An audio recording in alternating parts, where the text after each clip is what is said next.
Thank you so much, Dash. And here we are into Champion Select for game number 1. Already, we're off to a fantastic start, gentlemen, because Yuumi has been banned away first on the red side. Sylas and LeBlanc taken away from Chovy here by T1. You're going to see a lot of these bans on these champions. Sylas, one of Chovy's best this year. Champion he can carry on LeBlanc, where we've already seen him have great success. Explosive damage dealer here in a meta where it's one of the best picks you can have if you want Chovy to be the damage dealer. They'll take the Jarvan away as well. Was a little worried there. If I didn't see a TF ban, when Sylas and LeBlanc are both banned, I would be very upset. Fortunately, that does come through. Now, the main pick has been things like the MF that have been incredibly high prior, although Korean teams in particular, and Gumayusi himself, fantastic Aphelios players, still a multitude of options available. The Lulu that the desk already went into, but also the Thresh. But they are going to swap off that, and the Graves have been one of the, I think, breakout picks that we didn't really expect to see as much of, been incredibly strong in the top lane. Yeah, and Canna has been doing the most damage on his team, and I think that that is going to continue to be the fact. Yep. Because Graves does way too much work. He is very, very strong. I 100% expect a Renekton to be picked up, but they don't need to lock it in right now if they don't want to. It's going to be pretty standard here on the side of Hanwha Esports with Misfortune for Deft and Willa picking up the Xin Zhao. They'll take the Xin Zhao over the Viego. I was a little bit surprised to see that because we've seen so much success with Willa on recent games times, right? With the Viego over the Xin Zhao has a lot more versatility and team fights, a lot more explosive power. And they're just going to take that one right away, very early, very face up. And this means the Aphelios does go over, of course, to T1. Yeah, it can be Aphelios or Lulu locked in as well. Yeah. And of course, Lulu, theoretically, a flex pick. They do have the best mid lane Lulu player of all time, so they could flex it, but I don't think anyone wants to see Faker on Lulu ever again, to be perfectly frank, as it is going to be some consideration before they actually lock that one in. I do really like the Lulu as well, because you have the Graves. So even in a scenario where your Gumayusi gets sniped down, you're still able... the upside of leaving the Lulu up is that you are still always going to have a good pick between the Thresh and the Lulu, right? No matter what happens, unless they ban both, which is a really heavy investment, it's going to be comfort coming through here for Oner. Yeah, and what do we think about the Talon being locked in last year? I mean, I think that would work with the Lulu as well, but now there is going to be flexibility to ban it away as Irelia being considered for either Morgan or Chovy. Both have played it, and Chovy's Irelia is one of the most terrifying picks that's in the meta at the moment. I like the Talon for Oner. It really suits his playstyle. He's a lot more about ganking, getting over those walls, putting even some power in the bottom side of the map, something we don't see Willer do almost ever. But what's really interesting about not taking the Lulu is it's really difficult at this moment in time for Hanwha Esports to ban the Lulu and the Thresh and the Rakan that could come as well. Like, you have so many different options right now that even though Lulu has historically been the strongest and the most commonly paired, you don't have to pick it up right here necessarily. What I do really like is that Hanwha Life waits with picking up this Leona until a jungler is locked in for Oner. Oner has been defaulting to the Poppy a lot, and trying to play Irelia into Poppy is a miserable experience. Don't want to get into that, as more comfort being banned away. The Rise was a pick I haven't gotten the chance to talk about, but especially during playoffs, T1 leaned heavily on this pick to generate insane amount of tempo and swing around mid-game objectives, and that is something that I could still see Faker go back to. I do think it's going to be the Irelia for Morgan, because the Camille, I don't think at this point you can lock in. You're going to be a full AD composition, which you don't want. And oh boy. Yeah, the Zoe pick here is fantastic. Obviously, sleeps work extremely well with Misfortune's ultimate. Bullet time going to go through. The only other champion I was thinking about right now, considering the bans that would have been great for Chovy with this composition that has such a frontline, is actually Victor. But you have great frontlining. It's going to be very difficult to collapse on the Zoe. She gets set up for so much damage in this comp. Yeah, and this is a pretty understandable Orianna pickup here. If you go down the tier list, I think that Orianna fits in the middle of all the mid laners that have been banned away. Chovy's been very outspoken in the past about not enjoying playing Zoe, even though he was one of the best that we've had in the LCK. But Thresh coming through. I think, yeah, speaking of best in the LCK, Keria definitely the best at that. As Echo being hovered, I don't think it'll be locked in, but this is something that Keria has been playing in the support role. No, not going to happen. It's going to be the Thresh. But there's so many champions that can be played, right, with this Aphelios. I think Thresh is a way... we had to actually announce that stat, as it really bothers me, to be perfectly honest. It's a way safer pick. And now you have an incredibly well-rounded composition here as T1. And I think if you're looking at Hanwha Life Esports right now, with all the bans that have come through and how late you pick this up, the Braum is the safest pick right now. Not amazing into the composition of T1. They don't have strong melee frontlining, but it's still going to be very solid when that Talon comes through, when the Graves is trying to get up at very low range. The one thing I do really like about the Braum is that it leans heavily in what Hanwha has drafted here, which has been their identity the entire tournament, which is skirmishes, right? Try and get that Zhao Braum combo out on the map and go from there. Yeah, no, exactly right. I'm actually very interested to see how this one's going to go, especially with more of that mid-game poke style that Chovy can now take for himself. But, ladies and gentlemen, what you're listening to now is one of the 3 regional remixes of the world's anthem. This is Burn It All Down, Pacifica remix representing Korea. Time to burn it all down in this best of 5. I think it's so awesome that Hanwha Life Esports has stood up to T1 in the past, because I think that everyone is correct in expecting T1 to be the favorites in this matchup. But I think that it is much closer than the fans want it to be. Yeah, I think so. I do think that there is a chance we see an upset tonight. It absolutely could happen. We know Hanwha Life Esports brought T1 to the brink in that gauntlet. They were almost the ones to go straight to groups and to skip that play-in tournament. They almost were there, 1 game away.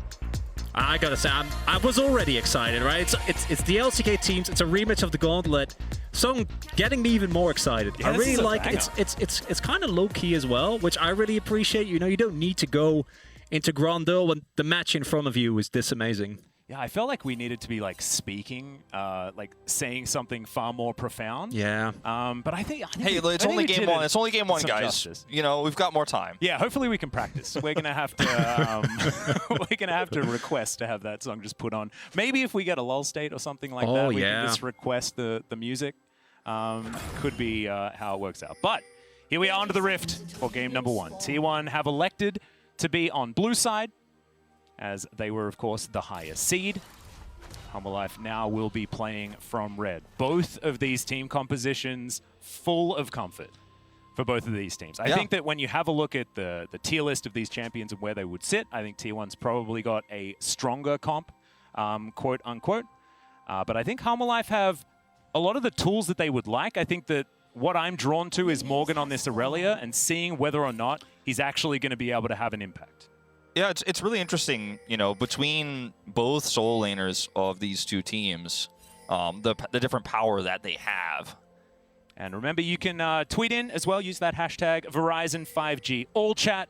Let us know what you thought about the regional anthem. I think it's super cool, this new idea. So let us know what you think. Also, let us know whether you think that I am a complete moron for predicting that Hanwha Life is going to win this, because based on the fan vote, I think that there's a lot of people that might. But you have been right thus far. You believed in Hanwha when no one else did, and that faith did indeed pay off. When we look at the early pathing here, completely unsurprising. Willow is pathing away from top. Morgan will not be receiving any attention this game, like he hasn't in the past.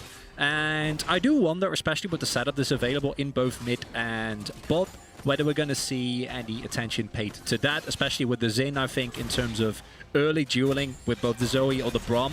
A lot stronger than what T1 has available. I think Oner needs a little bit more time. Also not gone for any of the aggressive summoners. No Ignite, Flash, or TP rather. Yeah, and I want to talk about sort of a bit of the best of 5 mentality as well, as this is our first best of 5 of the tournament. I think one of the best ideas in a best of 5 series is to start with your series. best foot forward? Well, not with, I mean, yes, obviously, but I think starting with a little bit more of a scaling focus with champions like, you know, the Orianna, the Aphelios, for example, so that the onus isn't on you to be proactive. Sure. Because when it is, all of this pressure, as well, is going to come in and have a look for Faker, but Faker, of course, the king of being ganked early in the mid lane, knows exactly what's going on. Yeah, the reason I kind of interjected and said best foot forward is for me because I thought this comp, what we're seeing from both of these teams is so much stylistically what they like to play, right? You've got Morgan on a split pushing champion where he can actually initiate for his team. He's not on a big damage dealer, right? And I do really feel like if you're going to start a best of 5 like this, you know, you just play standard, you play to your strengths, and then you evolve as the series goes on. And my question going into the mid-game is T1 going to be able to generate a lot of the laning leads like they have been able to do against basically every other team? We've seen this Aphelios for Guma, Canna's Graves or Jace, whichever he is on at the time, be able to generate immense CS leads, obviously in mid. Not really within the realm of expectations considering the level of laner that Chovy is. And also, Atlas, I'm kind of hurt, you know, that you didn't pay as much attention to play-ins, because you know that there's been best of fives in play-ins. I mean, yes, but not so far in since the group stage. There's a different scale here, Chronicler. That's not what I'm saying. The most beautiful thing of it that I know that you've been so invested in Hanwha's journey. So I know that you know this. No, well, of course I know that. Oh yeah, but it is the first of the best of fives of this stage of worlds. Okay, let's maybe go with that. Thank you for look at this damage though. As Faker's down to about 100 health. A couple more autos will need to come through. Command Protect is going to make sure that Faker does survive with his flash intact as Hook connects on the bottom side, but Willer is here in the nick of time. And we'll be totally fine here. Scuttles traded, and you know what I was gonna get into here is Chovy is the type of player who will put the threat on with the Zoe. A lot of Zoe players play a lot more passively. They're sometimes fearful of ganks potentially, as we got action all over the place. Yeah, Morgan going for a bit of a trade. Working out pretty nicely there as he had just teleported back in, so don't get overly excited, everyone. This is, of course, Canna just trying to get as much as he can before getting that teleport off, restocking on some items, as, of course, Morgan is a bit of a soldier. He's got a backup sword and his sword and shield. He is ready to go to battle. Canna comes back to lane here, but something I wanted to point out earlier in terms of the stylistic differences between these two teams is that with Hanwha Esports, the majority of their damage comes from Chovy, 31 compared to Morgan sitting at 19. And the exact opposite is true of T1, where Canna sits at 31% of the team's damage and Faker sits at 19. And I think that big difference is what's so interesting between these two teams is we're going to see in these drafts, Chovy needs to be on champions, I think, to find success versus T1, where he can carry and do damage. If you put him on a global champion against a team like T1 that's decision-making is so good and isn't going to falter on macro, and he isn't going to get Morgan fed and get Deft ahead as easily as he would against some of the weaker teams, I think there will be a struggle here for Hanwha Esports. That's why I was mentioning the Victor. I like this Zoe pick quite a lot, and I think picks like Azir are going to continue to be banned. And what I'm really liking from T1, and Canna also should be very much in the know that Willer is here. Yeah, Morgan doesn't have a reset right now as Wind Becomes Lightning does connect. There's the ulti to come forward from Canna. He is going to be absolutely fine, and Oner not coming in for the assist doesn't give away his position. Yeah, really nice smoke screen there. But what we saw was that the reason why I was fairly certain that Canna was going to be fine is because Willow was double spotted. There were 2 wards in his jungle, and we saw that the moment that he appeared on those wards, Gumayusi and Keria used that time to also go in very aggressively on that bot side and try and keep the shove in that lane. And that is something that I think T1 has done exceptionally, even domestically, is how much they force prio based on the knowledge that they have. As Chovy... Yeah, Shockwave going to come through. There's the hook perfectly lined up as Chovy just didn't want to flash. Eventually he will, but they also have to invest the exhaust from Vsta, so a lot of power taken away now from Hanwha Esports. Yeah, a bit of a risky position there for Chovy to be in, considering they didn't know where Keria was. He loves to roam. It's one of the things that you're going to see from this guy on his Nautilus, obviously on his Thresh. Every single time he plays it, you give him a chance to get out of lane, and he's going to look for an opportunity. And he was standing just in range of that hook, and that's 2, you know, well, actually just 1, but the one big flash tool now gone for Chovy. And you get 2 big things out of this. One is going to be this extra prio. Now you're grouped up, heading towards the top side of the map before this Herald spawns. Yeah, it's almost T1 time on the map right now, as we are approximately 40 seconds away from that Rift Herald spawning, and right now T1 are in a fantastic position to take that one away. Currently with a slight gold lead just from laning advantages that they picked up for themselves as Keria puts down a ward, gets the good news that Morgan has no idea what's going on. Willer comes on over. He's trying to scan things out, but Morgan's going to have to play very defensively here. We'll see whether he does actually blade search forward or look for some of this CS as Keria now searching for the hook, finds the blade first. End of the line comes on in, and that is a very dead Irelia and first blood to T1. 2 huge plays from Keria right off the get-go. Takes away Chovy's flash. And they're able to get prio and set up for gathering around this Herald. Then they're able to, right before it spawns, pick off Morgan with a fantastic hook. He has a control ward with him, is able to verify Morgan, doesn't know he's coming.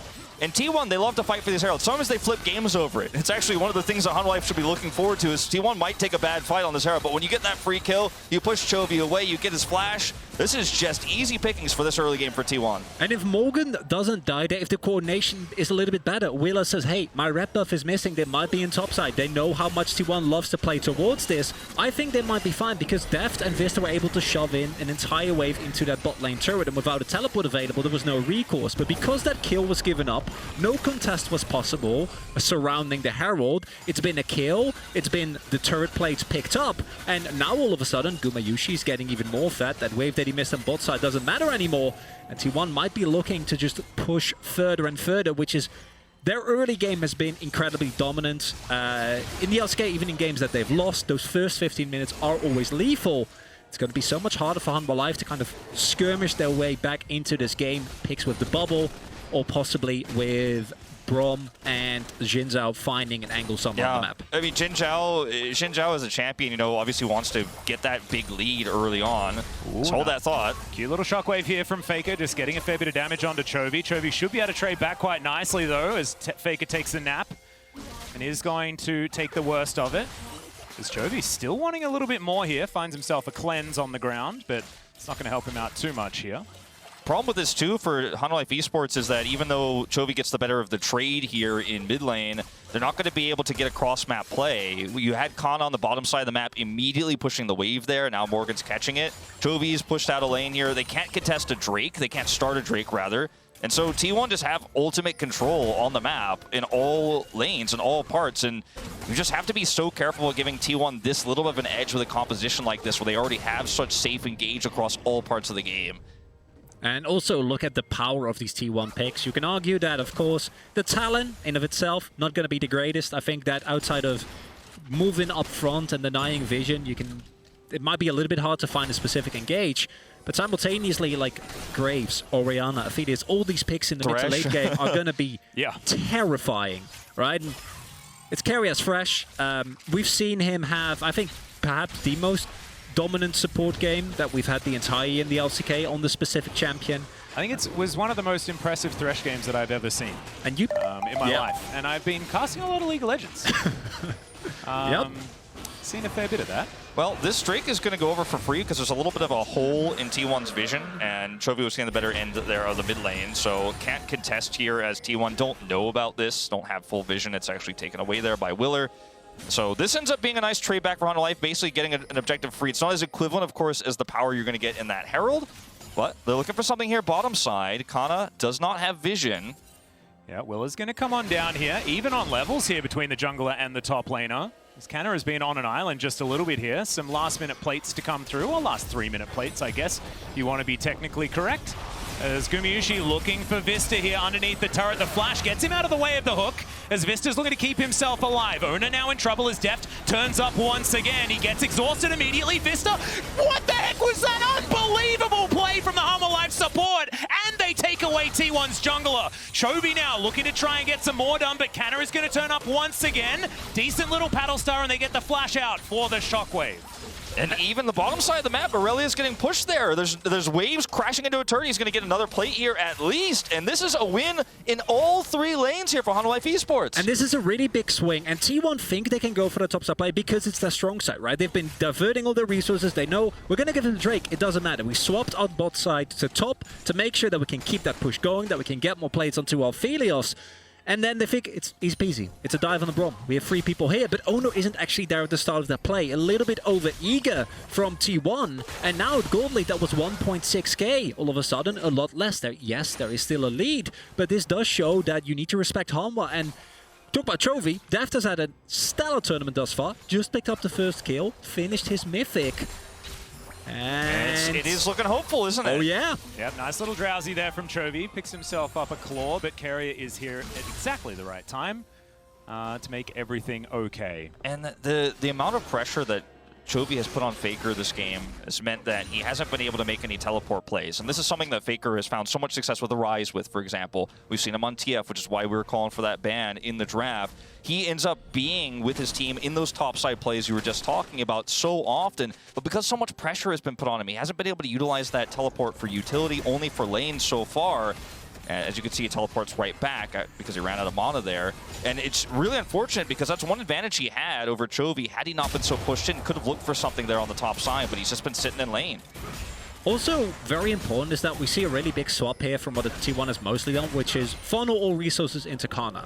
Right? They've been in most of their games, not all of them, but the biggest amount has been Faker on a global champion and try to get Guma will be in lane, Keria will be out, Oner's camping top, and Canna's getting all the resources that he needs to carry. But in this game, it's been all about Gumayusi, and this is something that T1, we've seen them do every now and then. We also saw them do when Teddy was on the team, and he was the one playing, or he's still on the team, but when he was the one actually playing, important clarification there. When he wasn't on the bench. Yeah, exactly. And I am honestly very happily surprised to think that for Vsta, that individual play in of itself might not look too big, but that is the type of momentum swings that have plagued T1 in the past. This team is incredibly good at finding early game leads, but actually maintaining them, they're not as strong as a team like Damwon, where once they get a lead, that lead is not going anywhere. But T1 have had a lot of these swings in the past. Now they're going on Deft. Yeah, Oner's looking for the dive. This turret is so extraordinarily low. They get themselves the teleport out as Gumayusi taking a lot of damage here as well. Deft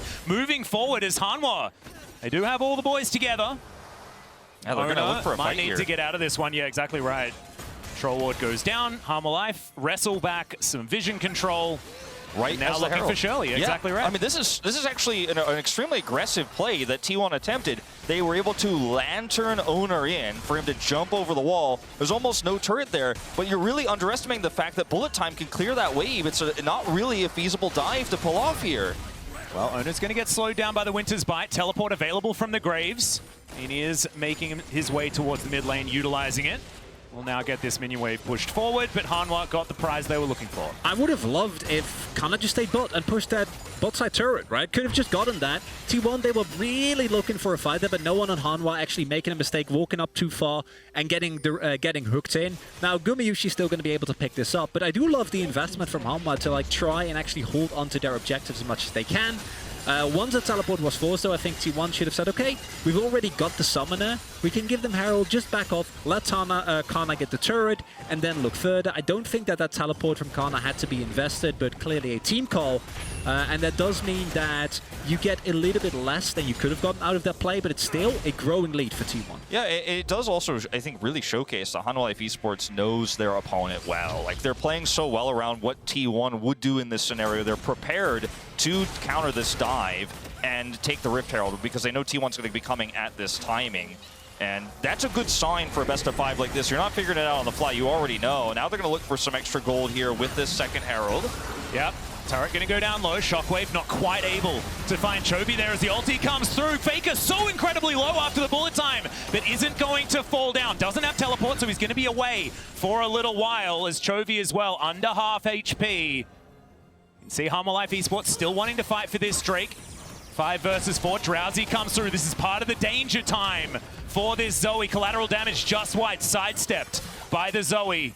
And T1 wrestled out of the river as there's the Moonlight Vigil to come down. Morgan could be in trouble here. Flashes the hook, not quite long enough. Great double stun there from Morgan, but they are still going to be able to get pressure onto this turret. T1 wanting to grab that is now Vsta looking to come round once again.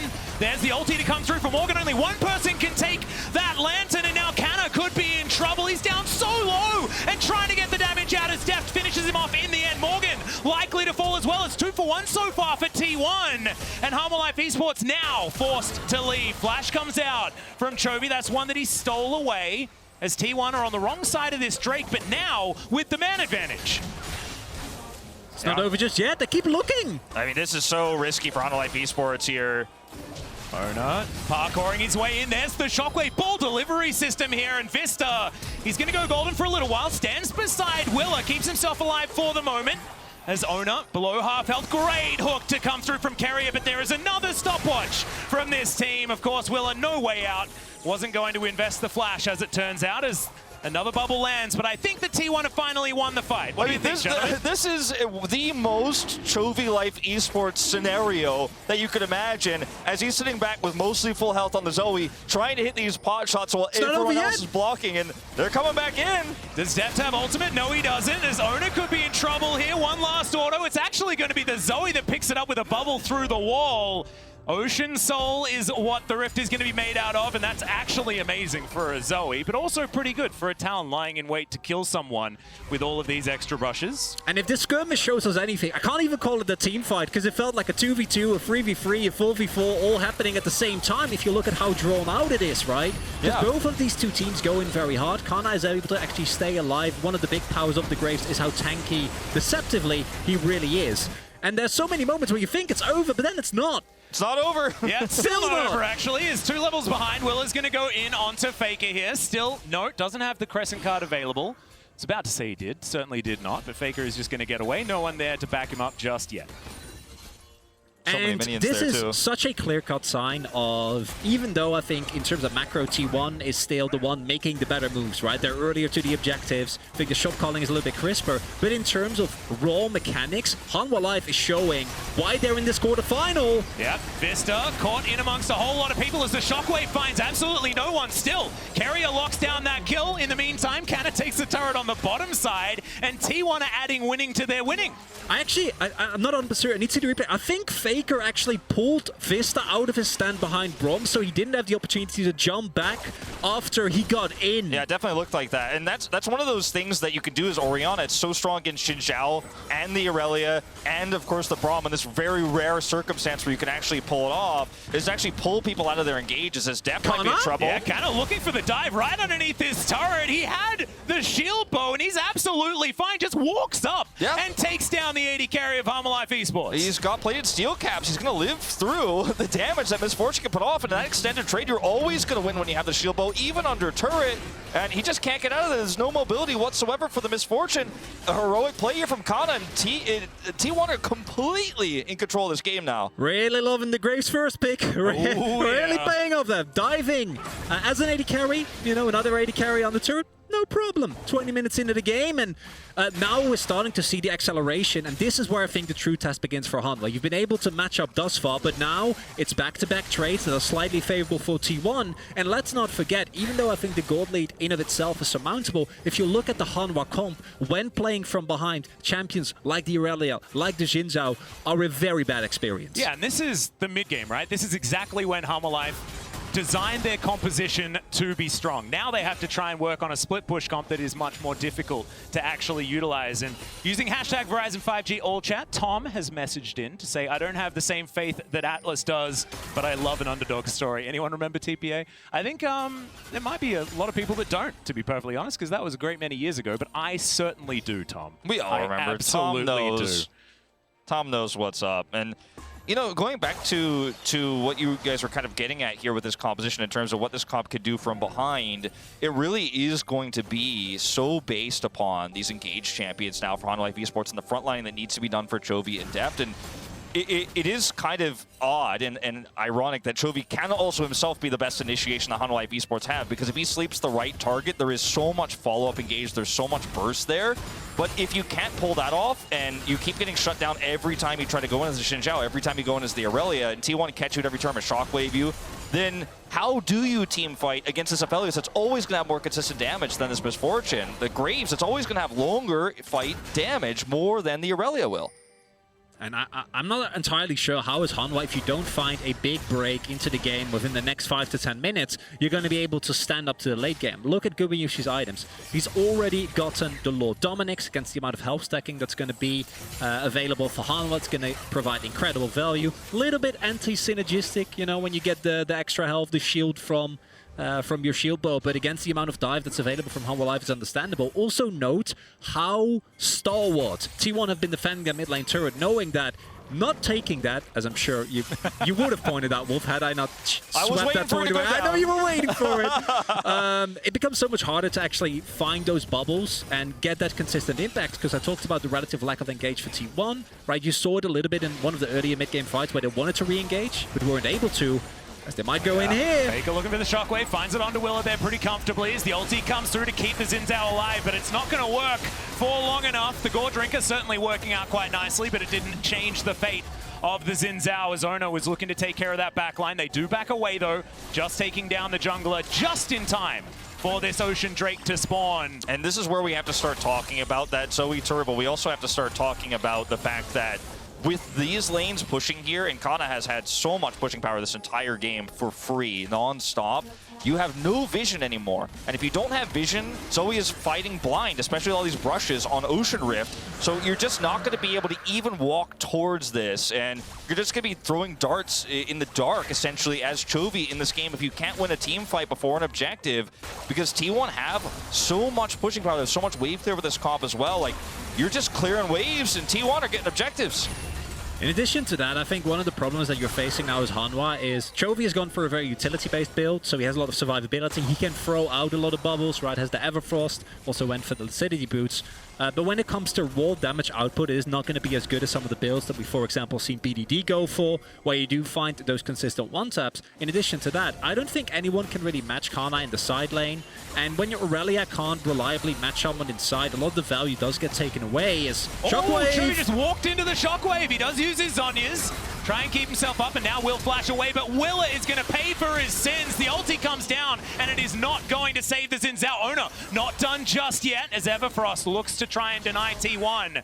But it looks like they might be aiming for a Baron instead, and that would be a massive swing in this game, in a position where T1 were already massively ahead. Yeah, they're already so far ahead. You don't have a jungler anymore as Hanwha Esports. 100% you can take this. Hanwha, this is a mistake to challenge. Yeah, well, Keria finds yet another hook, but there's no backup, as now Morgan looking to get in there, does dive into the back of the pit, as Hanwha looking for more. The Baron does go over to T1, but can they keep themselves alive? Will any of these Barons make it out of the pit, as Guma is about to say yes? The bullet time, not finding the value they were looking for, but the bubble will now connect. And Chovy's going to find the paddle star there as well. So Oner has been taken down. 2 Barons remain on the side of T1, and it looks like 2 Barons will survive. The risk to actually challenge this as Hanwha Esports, despite what was a fairly successful team fight there, was so high. You end up getting wiped there. You might just lose the game in that moment. You're going to lose the rest of your map control. You're going to give over those inner turrets and inhibitor control as well. But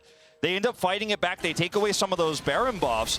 And it's really, as we look at this Axe replay here, all about the fact that they're able to pick Keria off alone. There's a little bit of a disconnect here between T1's front line, well, really Thresh, and the rest of the team. Because yes, they know they have this Baron, they need to guarantee it, but your opponent doesn't have a smite. You could have turned this together a lot earlier, and now you've just given the opportunity for Morgan to close the gap on your squishy back line. And I want to again highlight Vsta, able to both hit the Winter's Bite on Faker to make sure that he dies, Irelia diving into the back line, and then also getting the passive on top of Gumayusi, and it's only through that survivability that he has with the shield bow as well as with his red gun that he's able to stay alive throughout all that. The one downside, even though you pick up a couple of kills for Hanwha, is that I think as T1 you're still relatively happy. Canna still, but also look at who the people are that still have the buff. Canna, who you want to put in the side lane, and then you have Aphelios in Guma, who's going to just be there anyway, and you can set up a 4-1 and still utilize the power of the Baron. Well, speaking of utilizing things, Vsta going to throw out his ultimate. Oner just going to say no.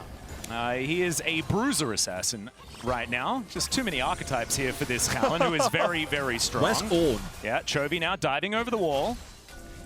And Faker looking to throw his orb out. Oh, that hook very, very close to landing onto his former teammate there as Chovy. These portal jumps are dangerous, but he does need to try and utilize them as these turrets are just falling one after the other. Vsta, no ultimate available, but he's still stepping forward, trying to deny this turret from T1, but it is not going to work.